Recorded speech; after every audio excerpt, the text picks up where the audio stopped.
मराठा समाजाच्या अहवालाबाबत आता साम टीव्हीकडे एक्सक्लुझिव्ह माहिती आली आहे। राज्य मागासवर्ग आयोगाचा मराठा आरक्षणासंदर्भातील अहवाल आज सरकारला सादर होण्याची शक्यता आहे आणि या अहवालामध्ये मराठा समाजाचं मागासलेपण सिद्ध होतं अशी शिफारस असण्याची शक्यता आहे। तसंच आयोगाने केलेल्या सर्वेक्षणामध्ये मराठा समाज हा सामाजिकदृष्ट्या मागास असल्याचं सिद्ध होत असल्याचा अहवाल दिला जाण्याची शक्यता आहे। त्यामुळे आता मराठा समाजाला आरक्षण देण्यात यावं अशी शिफारस आयोग या अहवालातून करणार असल्याची माहिती सूत्रांनी दिली आहे। तर आयोगाची शिफारस राज्य सरकार स्वीकारून विशेष अधिवेशनामध्ये मराठा आरक्षणाचा कायदा संमत करण्याची देखील शक्यता आहे। 20 आणि 21 फेब्रुवारीला विधिमंडळाचं विशेष अधिवेशन होणार आहे आणि त्याच पार्श्वभूमीवर आता घडामोडींना वेग आलेला आहे।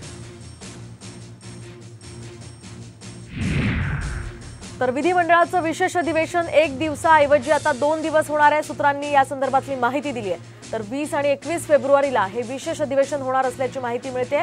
तर 20 फेब्रुवारीला राज्यपाल अभिभाषण आणि शोक प्रस्ताव सादर करतील आणि यासोबतच 21 फेब्रुवारीला मराठा आरक्षण अधिसूचनेचं कायद्यात रूपांतर होणार असल्याची सुद्धा माहिती मिळते।